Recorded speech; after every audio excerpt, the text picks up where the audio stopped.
तो चलिए देखते हैं मार्केट क्या कह रहा है। स्वागत है आपका चार्ट विद पवन पर, फाइनेंशियल मार्केट्स का फ्यूचर। तो डॉलर आज 96.84 के पार निकल चुका है और जिस रफ्तार से ये ग्राफ ऊपर भाग रहा है ना, लगता है बहुत जल्द हम $1 बराबर 100 रुपए का आंकड़ा देखने वाले हैं। आज की इस हाई एनर्जी डेटा ड्रिवन विश्लेषण में हम बिल्कुल न्यूट्रल होकर समझेंगे कि आखिर भारतीय रुपया इतनी तेजी से क्रैश क्यों हो रहा है। अब ये जो 96.84 का नंबर आपके सामने है, ये सिर्फ कोई डेटा पॉइंट नहीं है दोस्तों, ये एक बहुत बड़ा साइकोलॉजिकल बैरियर है। और इससे भी बड़ी बात, ये एक रियल वर्ल्ड कॉस्ट क्राइसिस है जो सीधे हमारी इकोनॉमी और आपकी और हमारी जेब पर असर डाल रहा है। कई बार लगता है कि यार हम तो इंडिया में हैं, हमें डॉलर से क्या फर्क पड़ता है।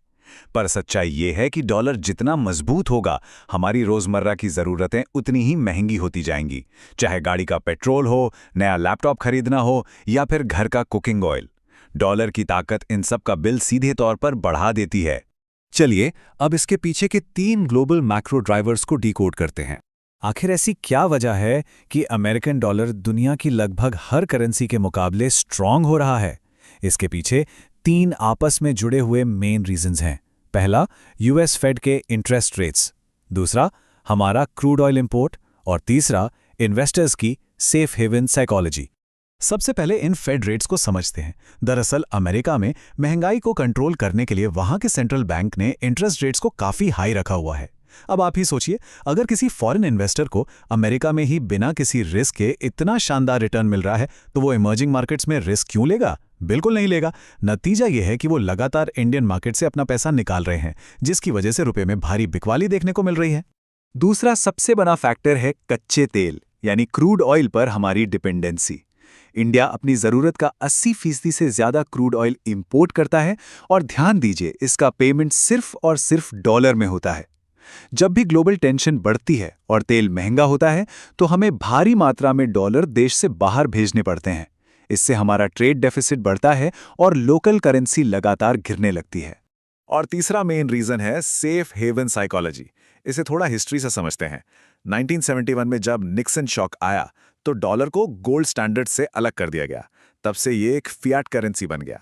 इसका सीधा सा मतलब यह है कि आज जब भी दुनिया में कोई वॉर होती है या अनसर्टेनिटी बढ़ती है, तो बड़े बड़े फंड सब कुछ बेचकर अपना पैसा डॉलर में लगा देते हैं, क्योंकि उन्हें लगता है कि यही सबसे सेफ जगह है। अब आते हैं इसके इकोनॉमिक इम्पैक्ट पर। जैसे हर सिक्के के 2 पहलू होते हैं, बिल्कुल वैसे ही इस करेंसी क्रैश का असर भी 2 तरफा होता है। करेंसी गिरने का मतलब हमेशा सबके लिए नुकसान नहीं होता। एक तरफ जो हमारे इंपोर्टर्स, लॉजिस्टिक्स कंपनीज हैं या फॉरेन यूनिवर्सिटीज में पढ़ रहे इंडियन स्टूडेंट्स हैं, उनको भारी दर झेलना पड़ता है क्योंकि उनकी कॉस्ट अचानक से बढ़ जाती है। लेकिन वहीं दूसरी तरफ जो हमारे एक्सपोर्ट हैवी सेक्टर्स हैं, उनके लिए ये डिप्रिसिएशन एक वरदान जैसा साबित होता है और उन्हें बम्पर प्रॉफिट मिलता है। फायदे में रहने वाले इन विनर सर्कल में वो कंपनीज आती हैं जिनकी ऑपरेशंस और खर्चे तो इंडिया में रुपये में होते हैं, लेकिन उनकी कमाई सीधे डॉलर में आती है, जैसे आईटी और फार्मा। जब एक्सचेंज रेट 85 से उछलकर 97 तक पहुंचता है, तो बिना किसी एक्स्ट्रा एफर्ट के इनका प्रॉफिट मार्जिन अपने आप बूस्ट हो जाता है। और हाँ, यही सेम फायदा फ्रीलांसर्स और इंडिया में पैसे भेजने वाले हमारे एनआरआईज को भी होता है। चलिए अब थोड़ा हिस्ट्री में चलते हैं और 1947 के उस फेमस मिथ का पर्दाफाश करते हैं। आपने इंटरनेट या व्हाट्सएप पर जरूर ये वायरल दावा देखा होगा कि 1947 में जब देश आज़ाद हुआ था, तब $1 की कीमत बराबर 1 रुपया थी। अब सुनने में तो ये बड़ा अच्छा लगता है, पर दोस्तों हिस्टोरिकली ये क्लेम पूरी तरह से गलत और फेक न्यूज़ है। असलियत ये है कि 1947 में भारतीय रुपया यूएस डॉलर से लिंक्ड ही नहीं था।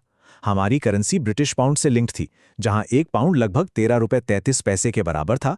उस वक्त के क्रॉस रेट कैलकुलेशन के हिसाब से 1947 में $1 की असली कीमत लगभग 3 रुपये 30 पैसे से लेकर 4 रुपये 75 पैसे के बीच थी। रुपया दरअसल इसलिए लगातार गिरा है क्योंकि हमारा इंपोर्ट हमेशा हमारे एक्सपोर्ट से ज्यादा रहा है, जिसे हम इकोनॉमिक्स में स्ट्रक्चरल डिप्रिसिएशन कहते हैं। तो प्रॉब्लम और हिस्ट्री दोनों हमने समझ ली। अब आते हैं सोल्यूशन पर। एक स्मार्ट इन्वेस्टर को इस सिचुएशन में क्या करना चाहिए? ये रही आपकी प्रॉफिट प्लेबुक।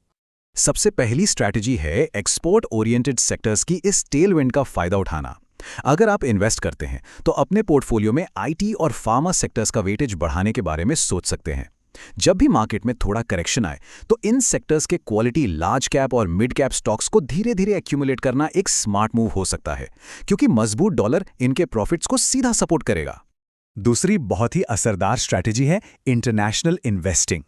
अगर पोर्टफोलियो का 10 से 15% हिस्सा यूएस स्टॉक्स में लगाया जाए तो आपको डबल बेनिफिट मिलता है।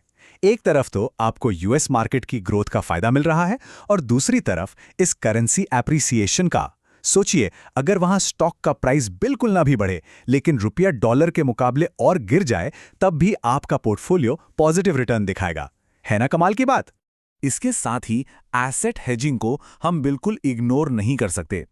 हिस्ट्री गवाह है दोस्तों कि जब भी फिएट करेंसीज डीवैल्यू होती हैं और महंगाई बढ़ती है तो हमारी असली परचेजिंग पावर को बचाने का काम गोल्ड ही करता है। इसलिए सॉवरेन गोल्ड बॉन्ड्स यानी एसजीबीज या फिर गोल्ड ईटीएफ में इन्वेस्ट करके हम अपनी वेल्थ को इफेक्टिवली प्रोटेक्ट कर सकते हैं।